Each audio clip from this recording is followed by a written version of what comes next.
Subscribe my channel and press notification bell icon.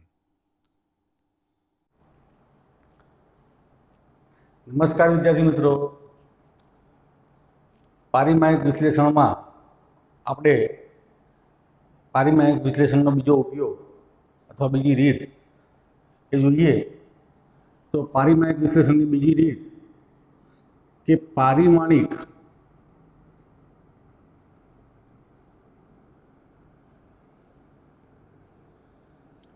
સૂત્રોનો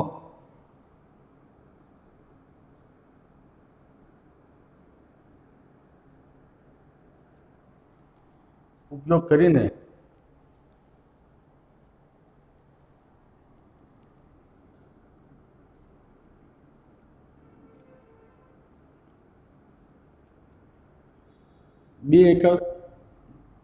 બે એકમ પદ્ધતિ વચ્ચેનો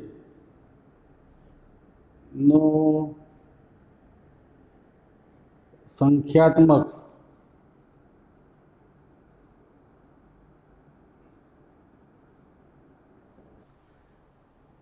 તો આ રીતમાં આપણે પારિમાણિક સૂત્રનો ઉપયોગ કરીને બે જુદી જુદી એકમ પદ્ધતિ વચ્ચેનો સંખ્યાત્મક એટલે કે એક એકમ પદ્ધતિ બીજી એકમ પદ્ધતિ કરતાં કેટલા ગણી મોટી છે અથવા કેટલા ગણી નાની છે એ સંબંધ મેળવીશું. બરોબર છે. આ રીતમાં ફક્ત બે સૂત્રો છે, તમારે બંને યાદ રાખી લેવાના છે, બીજી કોઈ રીત નથી આમાં. એકમ પદ્ધતિ અહીંયા આપણે લઈશું MKS એકમ પદ્ધતિ અને CGS એકમ પદ્ધતિ લઈશું. બરોબર છે. એમાંનું પહેલું સૂત્ર છે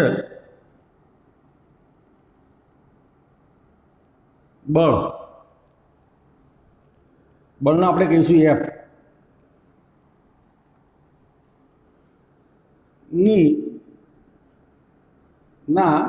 F ના બે એકમો વચ્ચે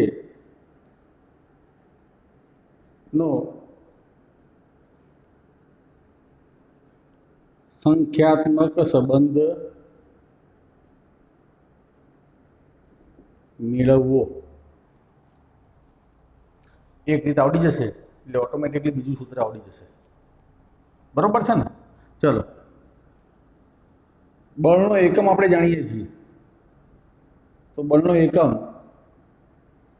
કિલોગ્રામ મીટર સેકન્ડની -2.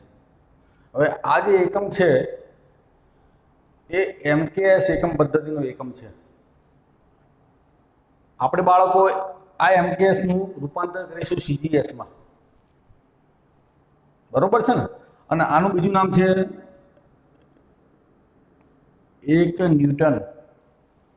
આનું બીજું નામ છે 1 ન્યૂટન. બળના એકમનું રૂપાંતર કરીશું CGS એકમ પદ્ધતિમાં. બરોબર છે ને? બળનું પારિમાણિક સૂત્ર છે M1 L1 T - 2. M1 L1 T - 2.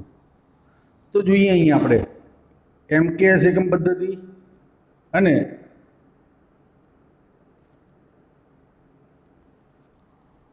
CGS એકમ પદ્ધતિ.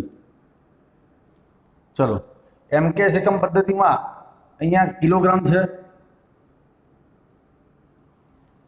અહીંયા મીટર છે અને અહીંયા સેકન્ડની -2 છે. બરોબર છે ને? એટલે અહીંયા શું આવશે? M1 L1 અને T - 2. ઓકે, બરોબર. M1 L1 T - 2. ઓકે. હવે ચલો, 1 કિલોગ્રામ એટલે કેટલા ગ્રામ? તો 1 કિલોગ્રામ એટલે આ કિલો મેં તમને શીખવાડ્યું છે કે કિલોની સંજ્ઞા કાઢી નાખો તો આંકડો આવશે, એટલે કિલોની જગ્યાએ 10³ ગ્રામ થઈ જાય, 10³ ગ્રામ થઈ જાય. અને આ ગ્રામ છે એટલે દળ છે એટલે m1 તો આવવાનો જ, બરોબર. ચલો 1 મીટર એટલે કેટલા સેન્ટીમીટર? તો 1 મીટર એટલે 100 સેન્ટીમીટર. 1 મીટર એટલે 100 સેન્ટીમીટર. હવે 100 એટલે કેટલા? તો 100 એટલે 10⁵. તો અહીંયા થઈ જશે L2 L1 L1. અને સેકન્ડનો એકમ બદલાતો નથી એટલે આ સેકન્ડના સેકન્ડ રહેશે. સેકન્ડનો એકમ બદલાતો નથી. સેકન્ડ MKS એકમ પદ્ધતિમાં અને CGS એકમ પદ્ધતિમાં સેકન્ડ જ રહે છે. આથી એ એકમ બદલાતો નથી. એટલે સેકન્ડની જે અહીંયા -2 છે એ -2 જ રહેશે. એટલે અહીંયા આવશે T-2. બરોબર. ઓકે. હવે જુઓ આ શું છે? તો 1 કિલોગ્રામ મીટર સેકન્ડની -2. હવે આનો ગુણાકાર કરો, બરાબર કેટલા આવશે? તો બરાબર આવશે 10³ ગ્રામ આવશે, ગુણ્યા 10² સેન્ટીમીટર આવશે, અને સેકન્ડની -2 આવશે. M1 L1 T-2 એમના એમ રહે છે એટલે અહીંયા લખી દઈશું M1 L1 T-2 બરાબર M1 L1 T-2 બરાબર. ચલો તો 10³ ગુણ્યા 10² તો ગ્રામ સેન્ટીમીટર સેકન્ડની -2 થાય, બરાબર 1 કિલોગ્રામ મીટર સેકન્ડની -2 થાય, 1 કિલોગ્રામ મીટર સેકન્ડની -2. બરોબર ને? તો આને આપણે કહીશું 1 ન્યૂટન. 1 ન્યૂટન બરાબર 10⁵. હવે બાળકો ધ્યાન રાખો કે બળનો CGS એકમ છે એને તમે આ રીતે લખો અથવા એને લખાય ડાઇન. તો 1 ન્યૂટન બરાબર કેટલા ડાઇન? આને બોલાય ડાઇન. 1 ન્યૂટન બરાબર 10⁵ ડાઇન. બરોબર. ખ્યાલ આવી ગયો? તો આ રીતમાં આ પહેલું સૂત્ર હતું. તમારે આ રીતે પણ લખી શકાય ને. તો 1 ડાઇન બરાબર કેટલા ન્યૂટન? તો 1 ડાઇનના સૂત્ર કરતા બનાવી દો. આ 1 ડાઇન છે ને એના સૂત્ર કરતા બનાવી દો. તો 10⁵ ક્યાં જશે? છેદમાં જશે. છેદમાં આવશે તો ઉપર આવશે તો 10⁻5 થઈ જશે. તો 1 ડાઇન બરાબર 10⁻5 ન્યૂટન. તો તમારે આ બંને સંખ્યાત્મક સંબંધો યાદ રાખવાના છે. આ બંને સંખ્યાત્મક સંબંધો યાદ રાખવાના છે. બરોબર. ઓકે. હવે જોઈ લો. હવે આ નંબર 2 આવશે. જો મેં તમને કીધું હતું કે આ રીત આવડી જશે એટલે તમને ઓટોમેટિકલી બીજી રીત આવડી જશે. હવે આવશે કાર્ય. કાર્યનું જે પારિમાણિક સૂત્ર છે એનો MKS એકમ અને CGS એકમની સરખામણી કરવાની છે અને સંખ્યાત્મક સંબંધ મેળવવાનો છે. તો કાર્યના 2 એકમ વચ્ચેનો સંખ્યાત્મક સંબંધ મેળવવો. તો અહીંયા શું આવશે? કાર્યનો એકમ આવશે. એકમ શું થઈ જશે? કિલોગ્રામ મીટર સ્ક્વેર સેકન્ડની -2 થઈ જશે. અને આનું બીજું નામ છે જૂલ. આનું બીજું નામ છે જૂલ. તો અહીંયા કાર્યનું પારિમાણિક સૂત્ર થશે m1 L2 અને T-2. ચલો હવે MKS જુઓ તો કિલોગ્રામ એમના એમ છે, અહીંયા શું છે બેટા મીટરનો વર્ગ છે, અને આથી અહીંયા શું આવશે L2 આવશે, અને સેકન્ડની -2 છે તો T-2 થઈ જાય. હવે ખાસ ધ્યાન રાખજો અહીંયા CGSમાં તો 1 કિલોગ્રામ બરાબર 10³ ગ્રામ તો છે જ, પરંતુ અહીંયા મીટર કૌંસમાં છે એટલે મીટરના કેટલા કર્યા 10² સેન્ટીમીટર કર્યા ને. હવે એનું શું કરવું પડશે, હવે એનો કરવું પડશે વર્ગ. જુઓ આ મીટરનું મૂલ્ય મૂકી દીધું તો 12 વર્ગ છે, અને અહીંયા શું આવશે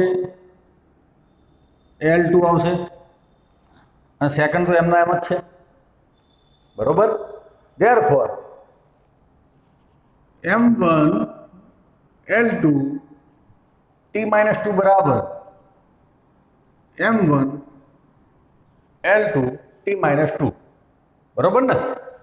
MKSમાં CGSમાં તો અહીંયા શું થઈ જશે 1 કિલોગ્રામ મીટર વર્ગ સેકન્ડની -2 બરાબર 10³ ગ્રામ. હવે જો આ કૌંસ છોડશે એટલે 10² ગુણ્યા 2 ઘાત એટલે 10² 4 થઈ જાય, અને સેન્ટીમીટરનો વર્ગ થઈ જાય, સેન્ટીમીટરનો વર્ગ સેકન્ડની -2. ધેરફોર 1 કિલોગ્રામ મીટર સ્ક્વેર સેકન્ડની -2 બરાબર 10⁴ + 3 એટલે 10⁷ થઈ જાય, અને ગ્રામ સેન્ટીમીટર સેકન્ડની -2. તો હવે આને આપણે કહીશું 1 જૂલ કહીશું, તો 1 જૂલ બરાબર, અને આનું નામ છે અર્ગ ERG. કાર્યના CGS એકમને અર્ગ કહેવાય, અને 4 અને 3 થઈ જાય 7 ઘાત, તો 1 જૂલ બરાબર 10⁷ અર્ગ થઈ જાય. આથી 1 અર્ગ બરાબર 10⁻⁷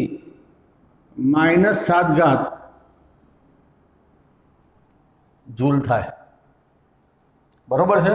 તો આ પારિમાણિક વિશ્લેષણની જે બીજી રીત હતી એમાં તમારે 2 જ યાદ રાખવાના છે, એક આવડી જાય એટલે બીજું આવડી જાય, બરોબર છે.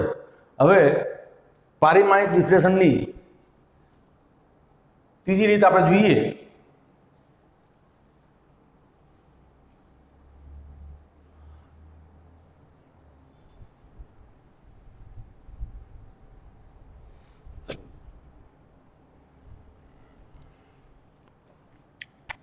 કે પારિમાણિક વિશ્લેષણની ત્રીજી રીત પારિમાણિક સૂત્રોનો ઉપયોગ કરીને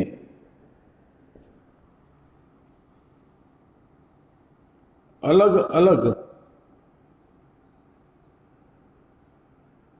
ભૌતિક રાશિઓ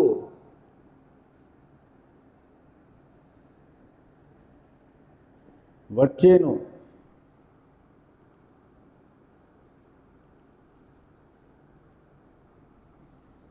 અલગ અલગ ભૌતિક રાશિઓ વચ્ચેનું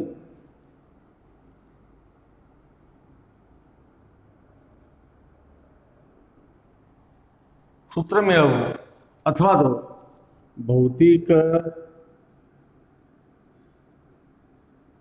સમીકરણ મેળવવું. જો બાળકો પહેલી રીત હતી એમાં આપણને ઓલરેડી કોઈ ભૌતિક સમીકરણ આપી દેવામાં આવ્યું હતું, અને સમીકરણ સાચું છે કે ખોટું એ આપણે ડાબા બરાબર જબા કરીને શીખતા હતા. ડાબા બરાબર જબા આવે તો સમીકરણ સાચું, ડાબા નોટ ઇક્વલ ટુ જબા આવે તો સમીકરણ ખોટું. બીજી રીતમાં આપણે अलग अलग भौतिक राशिओ वच्चेनो संख्यात्मक संबंध मेळव्यो, अलग अलग एकम पद्धति वच्चेनो संख्यात्मक संबंध मेळव्यो। અને હવે આ ત્રીજી રીતમાં આપણને ભૌતિક રાશિઓ આપી દેવામાં આવશે અને આપણે સમીકરણ મેળવવાનું છે। તો તમારી બુકમાં ચેપ્ટર નંબર 2 માં છેલ્લી થિયરી છે એ આ રહી છે, બરાબર, ઉદાહરણ સ્વરૂપે છે। ક્લિયર? જોઈ લઈએ। તમારી બુકમાં જે ઉદાહરણ છે એની ચર્ચા કરી દઈએ। આપણે લોલકની વાત કરી છે, તો લોલક છે આ લોલક કહેવાય। પાતળી દોરીના છેડે એમ દળનો પદાર્થ બાંધી દઈએ ને તો એ લોલક બની જાય। હિંચકો પણ એક જાતનું લોલક કહેવાય। તમારે ધોરણ 11 માં ભાગ 2 માં છેલ્લા 2 ચેપ્ટર તમે આવશે ત્યારે ડિટેલમાં શીખશો, બરાબર ને? તો આ લોલક છે, આ લોલકની લંબાઈ L ગણાય, આ લોલકનું દળ ગણાય M, લોલક પર લાગતું વજન બળ થાય mg। હવે આ લોલકને હું દોલન કરાવું તો લોલક દોલન કેવી રીતે કરશે? તો લોલક દોલન આ રીતે કરશે,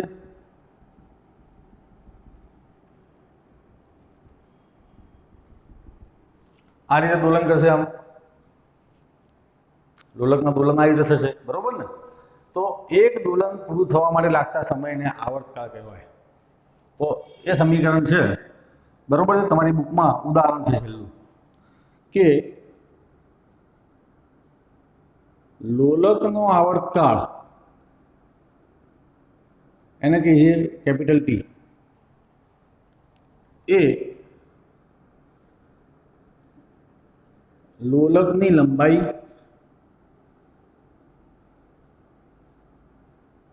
એને કહીશું L, દળ M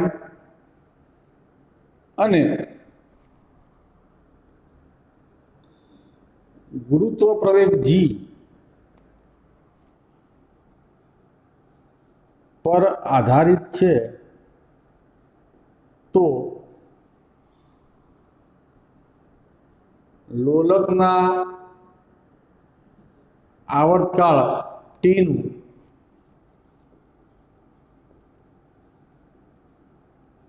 સૂત્ર મેળવો। ધ્યાનથી ભણજો આ રીત, બરોબર છે? આ રીત ભણશો એટલે આપણું 50% ચેપ્ટર પૂરું થઈ જશે।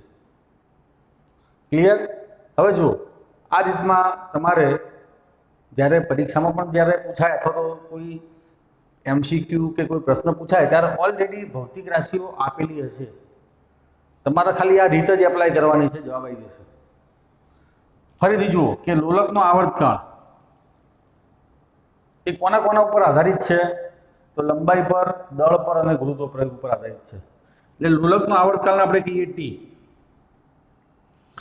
એ કોના પર આધારિત છે? તો લોલકની લંબાઈ, લોલકનું દળ અને ગુરુત્વ પ્રવેગ G પર આધારિત છે। એટલે આપણે કેટલા પ્રમાણમાં આધારિત છે આપણે જાણતા નથી, એટલે સમચલનનું ચિહ્ન લઈ લઈએ। વ્યસ્ત પ્રમાણમાં ચલે છે, સમપ્રમાણમાં ચલે છે, આપણે જાણતા જ નથી, એટલે આપણે શરૂઆતમાં સમચલનનું ચિહ્ન લઈ લઈશું, બરોબર છે ને? ઓકે। હવે કેટલા પ્રમાણમાં ચલે છે? વર્ગમાં ચલે છે, ઘાતમાં ચલે છે, 2 ઘાતમાં ચલે છે, 3 ઘાતમાં ચલે છે, એ પણ જાણતા નથી, એટલે આપણે એની ઘાત તરીકે L ની A ઘાત લઈશું, M ની B ઘાત લઈશું અને G ની સ્મોલ c ઘાત લઈશું। બાળકો અહીંયા ધ્યાન રાખો કે L, M, G, તમે કહેશો સાહેબ તમે L ની A ઘાત લીધી, M ની B ઘાત લીધી, G ની C ઘાત લીધી, આવું જ કરાય? ના, જરૂરી નથી।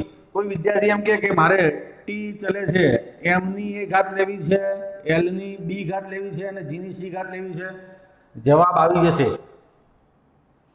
કોઈ વિદ્યાર્થી એમ કે છે કે T ચલે છે, G ની A ઘાત લેવી છે, L ની B ઘાત લેવી છે અને M ની A ઘાત લેવી છે, તો પણ જવાબ આવી જશે। એટલે આ ક્રમ મહત્વનો નથી, કારણ કે ગુણાકાર છે। મેં શરૂઆત અહીંથી કરી એટલે હું આ રીતે ભણાવીશ, તમારે પ્રેક્ટિસ કરવી હોય તો આ રીતે ગણી શકો તમે, જવાબ આવી જશે, બરોબર છે ને? ઓકે। તો હવે આગળ વધીએ તો T બરાબર સમચલનનું ચિહ્ન કાઢીએ એટલે શું આવશે? કોઈ અચળાંક સ્મોલ k આવશે, L ની A ઘાત એમની બી ઘાત અને જીની સી ઘાત આવશે. અને હું આને સમીકરણ નંબર 1 કહીશ. મને ખબર નથી એ સૂત્ર કેવી રીતે આવશે, એટલા માટે હું સાબિત કરવા પ્રયત્ન કરું છું, પણ આને સમીકરણ નંબર 1 કહીશું. હવે હું ધારી લઉં કે આ સમીકરણ સાચું છે. જો આ સમીકરણ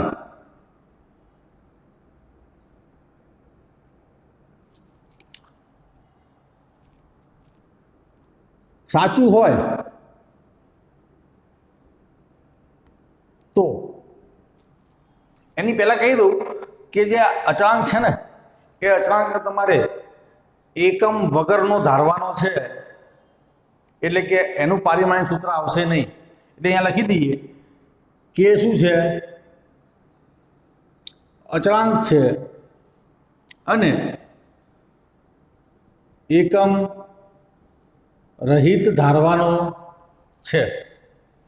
હવે જોઈએ કે જો આ સમીકરણ સાચું હોય તો મેં તમને રીત નંબર 1 શીખવાડી જ છે કે ડાબી બાજુનું પારિમાણિક સૂત્ર બરાબર જમણી બાજુનું પારિમાણિક સૂત્ર.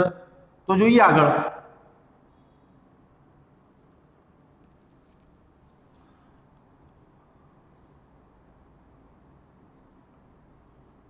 ડાબી બાજુનું પારિમાણિક સૂત્ર એટલે શું આવશે? આવર્તકાળનું પારિમાણિક સૂત્ર આવશે.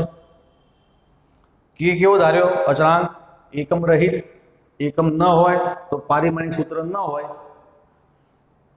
પછી આ ચલો કે નહીં આવે, હવે કોણ આવશે? એલ આવશે, એટલે કે લંબાઈનું પારિમાણિક સૂત્ર.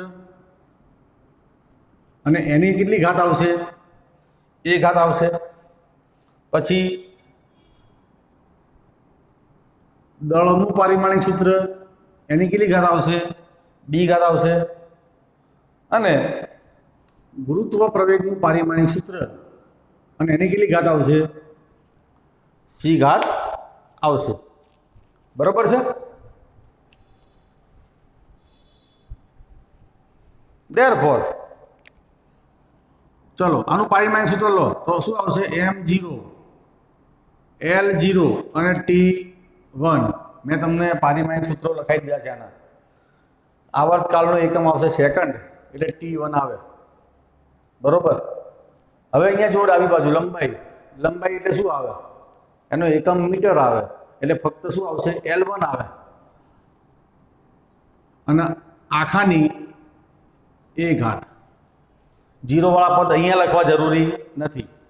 ચલો m એટલે દળનો એકમ શું આવે? કિલોગ્રામ, એટલે m1 આવશે. એટલે m1 અને આખાની બી ઘાત. અને ગુરુત્વ પ્રવેગ, તો ગુરુત્વ પ્રવેગનું એકમ મીટર પ્રતિ સેકન્ડ વર્ગ આવે. એટલે m0 લખવાની જરૂર નથી, L1 t-2 આખાની સી ઘાત આવશે. બરાબર L ની એ ઘાત કૌંસ છોડીએ એટલે m ની બી ઘાત કૌંસ છોડીએ એટલે L ની 1 ગુણ્યા સી એટલે સી ઘાત, અને t ની -2 ગુણ્યા સી એટલે -2 સી ઘાત આવશે. હવે જો પદોને ફરીથી ગોઠવીએ તો શું આવશે? m ની બી ઘાત, L ની ચલો આધાર સરખા એટલે ઘાતનો સરવાળો a વત્તા સી થાય, અને t ની -2c થાય. Therefore m0 l0 t ની 1 ઘાત આના બરાબર આવ્યું. હવે જુઓ, ડાબા બરાબર જબા, સામ સામે આધાર સરખા તો ઘાત પણ સરખી થાય. સામ સામે આધાર સરખા તો ઘાત પણ સરખી થાય. બરોબર છે? આથી ચલો બી બરાબર આવશે 0, a વત્તા સી બરાબર આવશે 0, અને -2c બરાબર આવશે 1. -2c બરાબર આવશે 1, એટલે c બરાબર કેટલા આવશે? -1/2। હવે જો અહીંયા a બરાબર કેટલા આવશે તો c સામે જાય તો કેટલા આવશે -c થઈ જાય। આથી a બરાબર ચલો માઇનસ એમના એમ અને c ની કિંમત અહીંથી મૂકી દો તો કેટલા આવશે -1/2 આવશે। એટલે a બરાબર કેટલા આવશે -1/2। તો આપણને a b અને c ની કિંમત મળી ગઈ।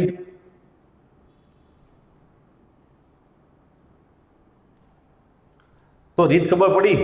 કશું જ કરવાનું નથી। કોઈ પણ સૂત્ર આપ્યું હોય અથવા તો કોઈ પણ રાશિ આપી હોય તો એ રાશિને આ રીતે લઈને એના a b અને c ની કિંમત શોધવાનો પ્રયત્ન કરવાનો, જવાબ આવી જશે કોઈ પણ રીતે।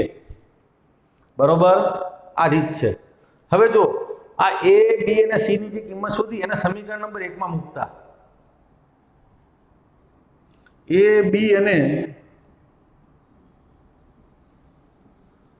c ની કિંમત સમીકરણ 1 માં મૂકતા તો t બરાબર કે ચલો l ની 1/2 ઘાત થાય, l ની 1 ઘાત, m ની 0 ઘાત થાય અને g ની -1/2 ઘાત થાય। બરોબર ને?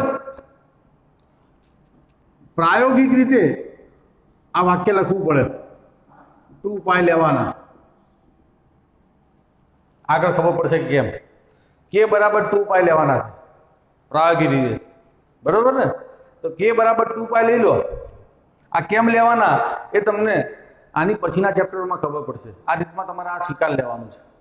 તો k બરાબર 2π લેતા તો t બરાબર k ની કિંમત કેટલી 2π।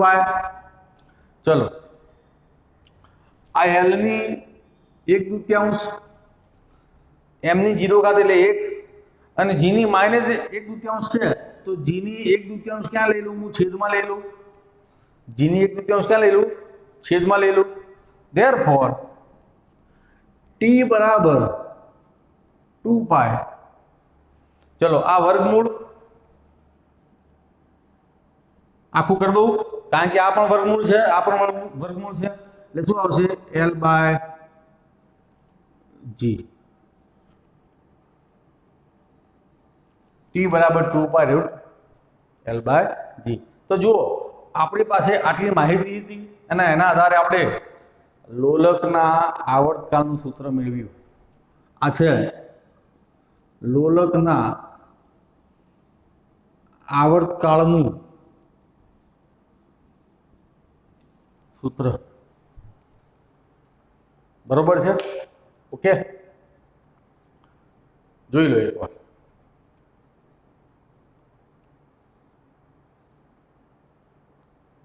Okay,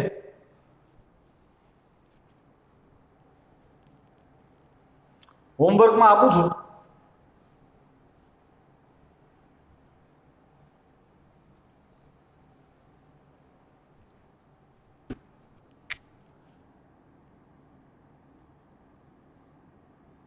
homework.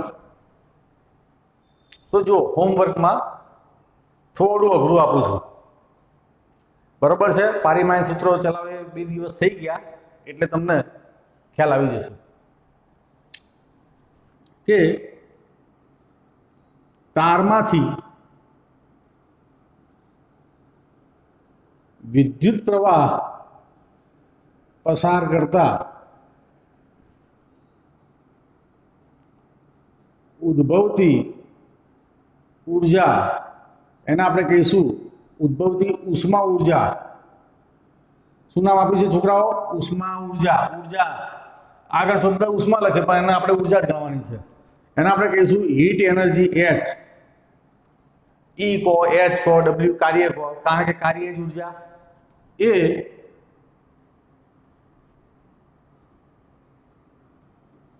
તારના અવરોધાર્થ વિદ્યુત પ્રવાહ આઈ અને સમય ટી પર આધારિત છે. કોણ આધારિત છે? ઉષ્મા ઉર્જા એ આર વિદ્યુત પ્રવાહ અને સમય પર આધારિત છે. તો ઉષ્મા ઉર્જાનું સૂત્ર મેળવો. હું તમને થોડી મદદ કરી દઉં, કારણ કે થોડું અઘરું છે એટલા માટે.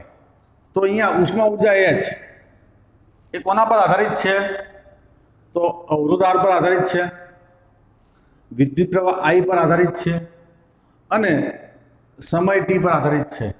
એટલે આપણે શું લઈ લેવાનું? સમચલનનું ચિહ્ન લઈ લેવાનું અને ઘાત લઈ લો, A ઘાત, B ઘાત અને C ઘાત. આલ્ફા બીટા ગેમા પણ ઘણી વાર કોઈ રેફરન્સ બુકમાં લે છે, આપણે ABC થી ગણવાનું. આથી H બરાબર આવશે કે R ની A ઘાત, I ની B ઘાત અને T ની C ઘાત. બરોબર છે ને? જ્યાં K અચળાંક છે અને એકમ રહિત છે, તેનું મૂલ્ય K બરાબર તમારે લેવાનું છે 1. K બરાબર કેટલા લેવાના છે? 1. જેમ અહીંયા K બરાબર 2π લીધા ને, એ રીતે અહીંયા K બરાબર 1 લેવાના છે. હવે તમારી પાસે જે આગળની રીત છે એના આધારે જ અવરોધનું પારિમાણિક સૂત્ર મેં તમને આપી દીધું છે. વિદ્યુત પ્રવાહનું પારિમાણિક સૂત્ર શું થાય? તો A1 આવશે, M0 L0 T0 A1 અને સમયનું પારિમાણિક સૂત્ર છે. બાકી રીત આની યાદ છે. તમારે ABC શોધીને સૂત્ર મેળવજો. સૂત્ર આ રીતે આવશે. જવાબ H બરાબર I² RT. આ જવાબ આવશે. આ જવાબ મેળવવાનો છે. બાળકો આ રીત આવડી ગઈ અને તમે જો તમારી જાતે સેલ્ફ સ્ટડી કરીને જો આ સૂત્ર મેળવવામાં સફળ થયા તો એવું સમજી લેજો કે તમારી મહેનત યોગ્ય દિશામાં ચાલી રહી છે. બરોબર છે? એકવાર પ્રયત્ન કરજો, 2 વખત પ્રયત્ન કરજો, 3 વખત પ્રયત્ન કરજો. સેલ્ફ સ્ટડી કરીને આ સૂત્ર લાવજો તો ઘણું જ કામમાં આવશે. Okay, thank you very much.